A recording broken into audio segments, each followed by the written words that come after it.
ఒక జవాన్ ఆత్మహత్య చేసుకున్న విషాదకర ఘటన చోటు చేసుకుంది. జమ్మూలో విధుల్లో ఉన్న జవాన్, వరంగల్కు చెందిన జవాన్ ఆత్మహత్యకు పాల్పడ్డాడు.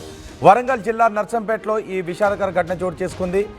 ఆర్మీ జవాన్ నాగరాజు బలవన్మరణానికి పాల్పడ్డాడు. కుటుంబ కలహాలతో తుపాకీతో కాల్చుకొని నాగరాజు బలవన్మరణానికి పాల్పడ్డాడు. జమ్మూ కాశ్మీర్లోని సాంబా సెక్టార్లో విధులు నిర్వహిస్తున్నాడు జవాన్ నాగరాజు. మృతదేహాన్ని వాళ్ళ కుటుంబ సభ్యులకు అప్పగించినట్టుగా తెలుస్తోంది ఆర్మీ అధికారులు. కుటుంబ కలహాలతోనే నాగరాజు బలవన్మరణానికి పాల్పడినట్టుగా తెలుస్తోంది. పూర్తి సమాచారం మా ప్రతినిధి వెంకటరత్నం అందిస్తారు.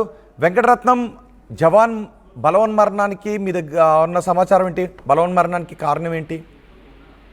ఇది వ్యక్తిగత కారణాలు ప్లస్ కుటుంబ కలహాలే కారణం అన్నటువంటి ప్రాథమిక సమాచారం అయితే అందుతుంది రోహిత్. ఇప్పటి వరకు ఈ జమ్మూ కాశ్మీర్ లో కూడా తను విధులు నిర్వర్తిస్తున్నటువంటి సమయంలో సాంబా సెక్టార్ లో ఆర్మీ జవాన్ గా పనిచేస్తున్నటువంటి నాగరాజు కూడా ఆదివారం నాడు కుటుంబ సమస్యల వల్లనే మనస్తాపంతో తుపాకీతో కాల్చుకుని చనిపోయినట్టుగా తెలుస్తుంది. అయితే ఇక్కడ ఉన్నటువంటి బంధువులను కూడా వెళ్లి ఆర్టీవీ కలిసేటువంటి ప్రయత్నం చేసింది, కానీ వాళ్ళు మాట్లాడడానికి కూడా నిరాకరిస్తున్నారు.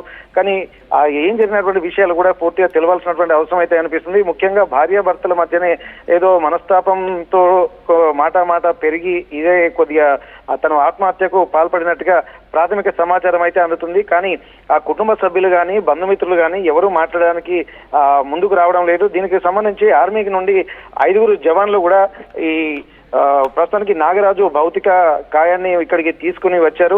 ఇక్కడ వారికి నివాళులు కూడా అర్పించేటువంటి పరిస్థితి కనిపిస్తుంది. ప్రస్తుతానికి ఆ చుట్టుపక్కల ఉన్నటువంటి బంధువులు అలాగే వారి కుటుంబ సభ్యులు దీనిపై మాట్లాడడానికి నిరాకరిస్తున్నటువంటి సమయంలో కూడా కొంతమంది ఇక్కడ గ్రామస్తులు కూడా అంటున్నారు, ఎందుకంటే ఇంత ఒక మంచి జాబ్ చేసుకుంటూ దేశం కోసం వీరమరణం పొందినటువంటి వాళ్ళు ఎంతో మంది ఉన్నారు, కానీ ఇట్లా మనస్తాపంతో ఒక పిరికి పంద చర్యగానే దీన్ని అభివర్ణిస్తున్నటువంటి పరిస్థితి. ఎందుకంటే ఆర్మీలో పనిచేస్తున్నటువంటి వాళ్ళు ఎంతో మానసిక స్థైర్యంతో పెళ్ళైందా నాగరాజుకి? వివాహం అయ్యి 2 సంవత్సరాలు అవుతుంది. ప్రస్తుతానికి ఇంకా వాళ్ళకి సంతానం కూడా లేదు.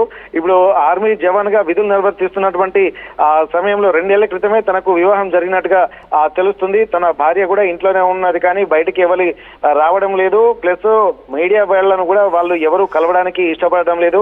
కారణాలు ఏందనేది కూడా ఒక సస్పెన్సే కనిపిస్తుంది. వారి తల్లిదండ్రులు కూడా దీనిపై మాట్లాడడానికి కూడా నిరాకరిస్తున్నారు. బంధువులు, ఫ్రెండ్స్ కూడా అక్కడికి వచ్చారు, కానీ మీడియాను రిక్వెస్ట్ చేస్తున్నటువంటి పరిస్థితి. ఎందుకంటే అసలు సమస్య ఏంటనేది కూడా పూర్తిగా తెలవాల్సినటువంటి అవసరం అయితే కనిపిస్తుంది.